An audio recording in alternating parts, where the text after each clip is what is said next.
Mesdames, Messieurs, bonjour. Très heureux de vous retrouver ici en direct du Salon de l'Agriculture. Alors, on va parler de décret. Un décret qui recule un peu comme l'horizon. C'est le décret sur l'agrivoltaïsme. On l'attendait au mois de juillet, après au mois de septembre. On nous l'avait promis pour octobre, puis après pour la Noël. Et puis maintenant, peut-être, on va justement y voir plus clair sur peut-être ce délai et d'essayer de voir quelles vont être les conséquences donc pour les futurs développements agricoles. Alors, pour en parler, j'accueille Christian Braillère. Bonjour Christian. Bonjour. Il vient tout droit du Var, du département du Var. Il est à la tête d'un lycée agricole, certainement le lycée agricole le plus innovant. Ils ont peur de rien. Oui, donc le campus Provence Verte, situé à Saint-Maximin, la Sainte-Baume. Il y a pire comme région. Hein. Je connais un peu, je peux vous promettre qu'il y a pire. Lydie Bernard, vous venez aussi d'une belle région. Oui, bonjour. Je viens de la région la plus novatrice de France. Ah ben, allons-y. Vice-présidente de la région des Pays de la Loire et juste à vos côtés, Ronan Cadic. Bonjour Ronan. Bonjour. Directeur du développement d'Enoé. Donc, Enoé, en deux mots. Producteur d'énergie renouvelable, dont l'axe de développement principal est effectivement l'agrivoltaïque. Bon, allez, Christian, on démarre avec vous. On va dans le Var. Est-ce que peut-être en 2-3 chiffres clés, votre lycée? Oui, donc notre lycée, c'est 700 élèves aujourd'hui, donc 700 apprenants, de la 4e jusqu'au post-bac.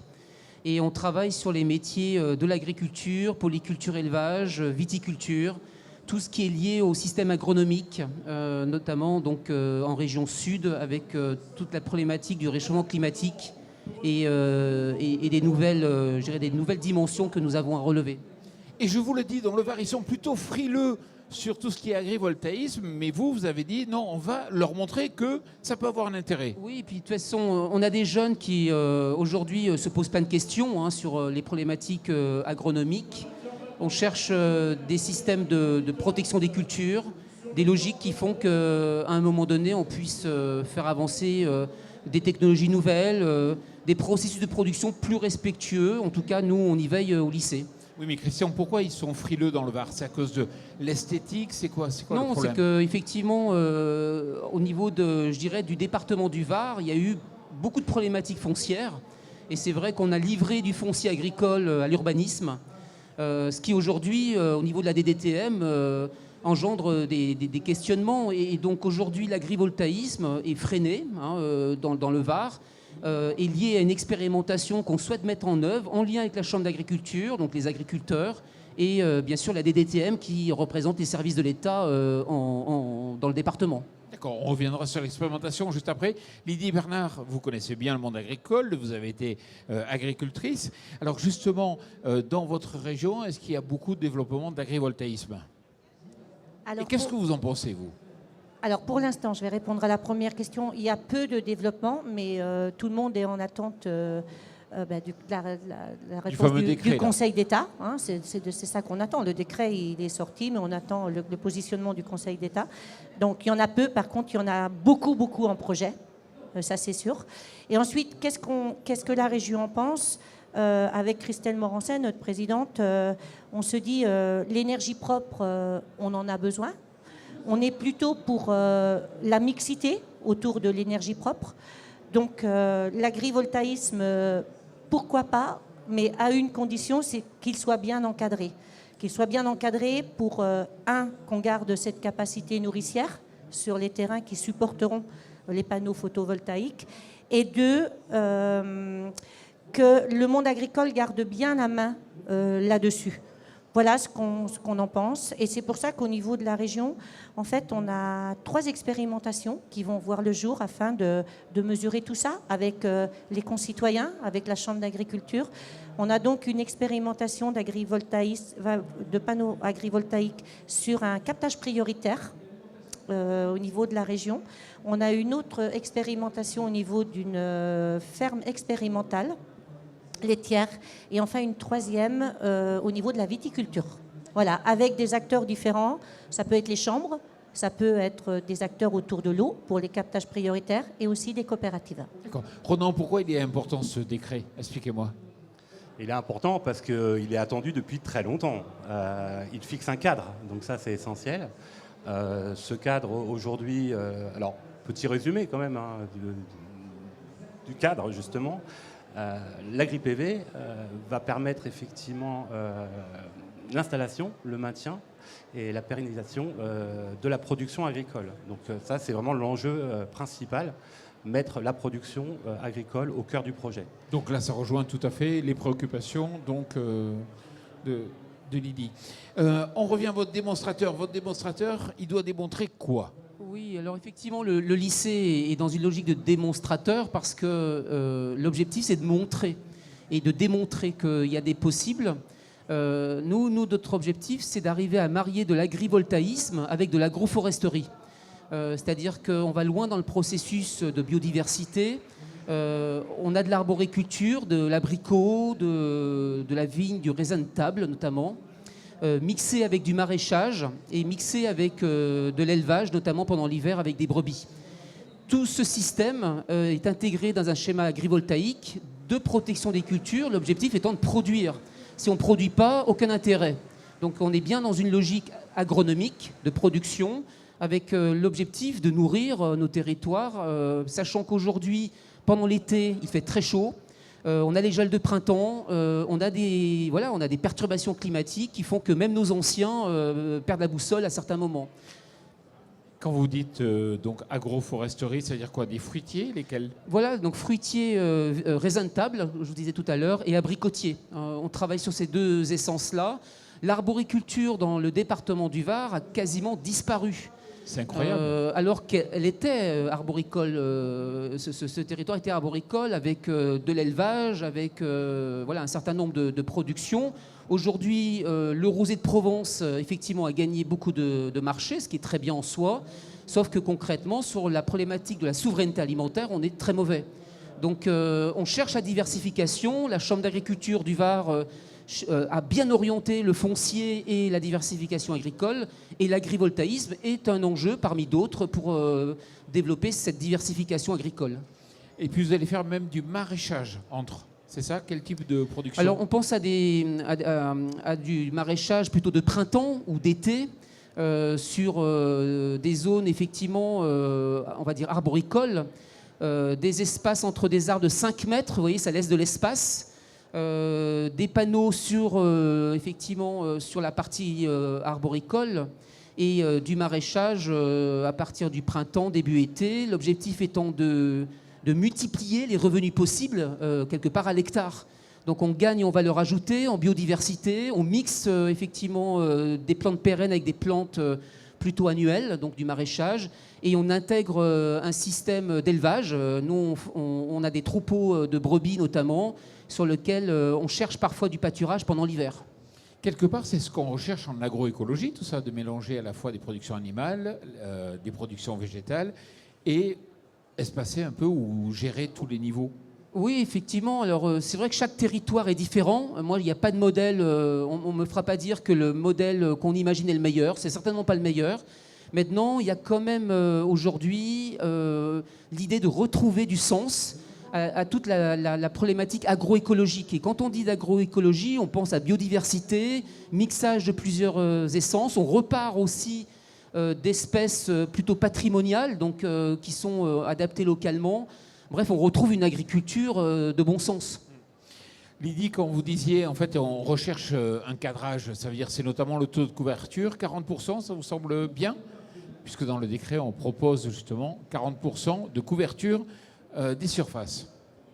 Oui, alors moi, je ne me positionnerai pas sur est-ce que c'est bien le 40%. Pour être honnête, j'ai lu le décret et il est compliqué à comprendre. Non, mais moi, ça, c'est un vrai travail qu'il faut aussi qu'on fasse dans cette période de simplification. C'est qu'on mette des décrets accessibles à tous. Parce qu'en tant que vice-présidente de région, si j'ai du mal à comprendre... ça veut dire que c'est pas clair. Donc, moi, ça déjà, c'est un premier message que je souhaite passer, et vraiment dans la construction. Mais je pense que où sur ce dossier, il y a une actualité, c'est quand même l'acceptabilité de l'agrivoltaïsme, aussi bien pour le monde agricole que pour nos concitoyens. Il faut quand même qu'on parle assez franchement. Nos concitoyens, ils peuvent aussi avoir une lecture, le paysage, dans tout ça, on en fait quoi? La biodiversité, dans tout ça, même le concitoyen peut se dire, moi, ça ne m'intéresse pas d'avoir des panneaux tout près, que je vois de ma maison, voilà. Donc, on a tout ça à gérer. Nous, on pense qu'il faut prendre en compte cette analyse systémique avec tous ces aspects que je vous évoque. Et on croit beaucoup à la force du territoire pour aller chercher cette acceptabilité. Donc ça, moi, je souhaitais vraiment vous le dire parce que je pense que pour tous les projets avec des énergies propres, que ce soit la méthanisation, petit ou grand méthaniseur, que ce soit des parcs éoliens, que ce soit l'agrivoltaïque, que ce soit l'agrivoltaïsme, je pense qu'on sous-estime aujourd'hui la réflexion à l'échelle d'un territoire. D'abord pour emmener ce côté collectif et collaboratif et pour réussir l'acceptation en fait du projet. Et la deuxième raison, c'est que je pense sur l'aspect énergétique que quand on est sur un tel projet, il faut d'abord aller chercher son autonomie.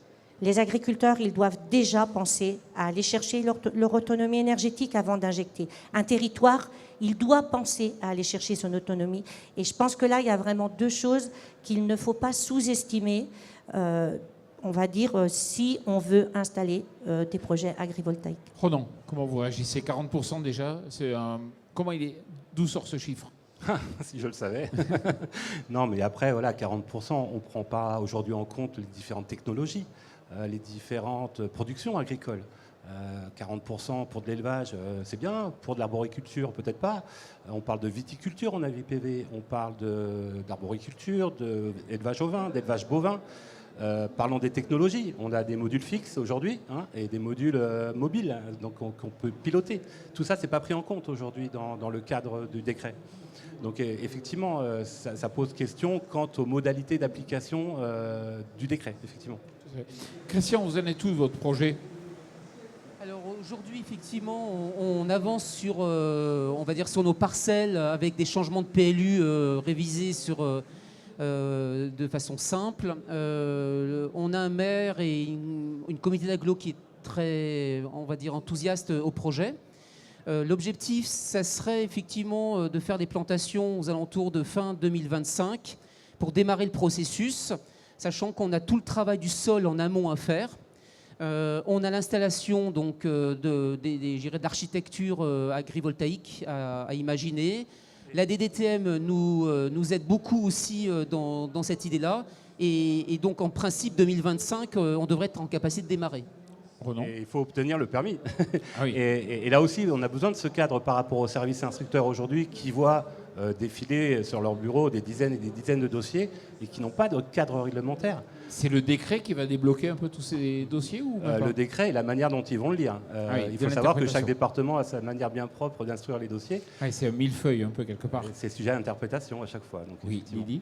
Oui, je voulais juste, mais ça va rejoindre ce que disent les intervenants. Je pense qu'on a une vraie question autour de la gouvernance pour gérer ce projet-là.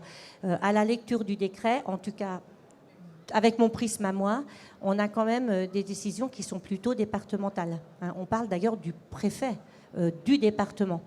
Et à côté de ça, on a la COP Énergie, qui est copilotée par les préfets de région. Les COP Énergie sont pilotés par les préfets de région et les présidents de région. Et donc nous, là, on a un petit peu une nébuleuse, en fait. On n'y voit pas clair dans l'aspect gouvernance. Et ça, c'est pareil. Je pense qu'il faut le clarifier vraiment très vite parce que c'est quand même un aspect très fort du dossier. Oui, Ronan ? Oui, on n'y voit pas clair et pas grand monde n'y voit clair, surtout dans l'application, notamment je pense aux zones d'accélération, les comités de projet. Donc on a mis quand même en place aujourd'hui des process par rapport à ça et on a besoin de clarté. On parle d'une loi, quand même d'un décret qui est lié à la loi d'accélération de la production des ENR. Ça fait quand même, on a mis 1 an pour élaborer la loi, 1 an pour sortir les décrets, maintenant peut-être 1 an pour élaborer des décrets de décrets, notamment je pense aux technologies innovantes, ouais. Donc éprouvées, excusez-moi. Voilà, donc on prend du temps, on perd du temps aujourd'hui et il faut passer à l'action. Toute dernière question, Christian, si vous êtes d'accord. Je crois que vous allez innover aussi en matière de formation, c'est-à-dire que vous allez lancer une formation hybride. Alors effectivement, il faut que vous sachiez que dans 20 ans, vous voyez, c'est demain, 50% des métiers sont inconnus à ce jour. Alors on en crée tous les jours des métiers aujourd'hui. Et c'est vrai que les jeunes générations que nous accueillons avec l'intelligence artificielle, les exosquelettes, avec tout le processus qu'on met derrière, fait qu'on change le référentiel compétences.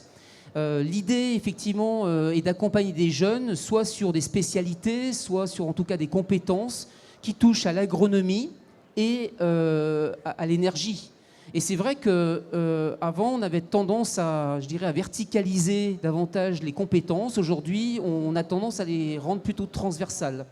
Je pense qu'aujourd'hui, un agriculteur, ça doit être quelqu'un qui doit comprendre comment fonctionne l'énergie, et notamment la problématique de l'autonomie.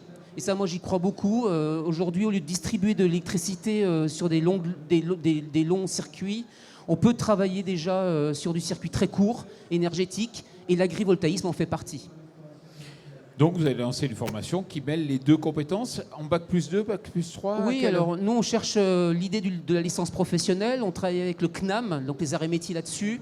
Il y a un bachelor qui a été créé au niveau du ministère de l'Agriculture qui touche à, on va dire, l'innovation, l'agronomie. Donc on va voir, mais c'est évident qu'à un moment donné, quand on apprend concrètement un savoir-faire, il faut qu'on puisse délivrer une certification. Et donc le diplôme reste quand même l'approche première de reconnaissance d'un diplôme. Christian Braillère, merci beaucoup. Ronan Canic, merci beaucoup. Lydie Bernard, merci d'être venu ici sur ce plateau. Et puis surtout, merci à vous.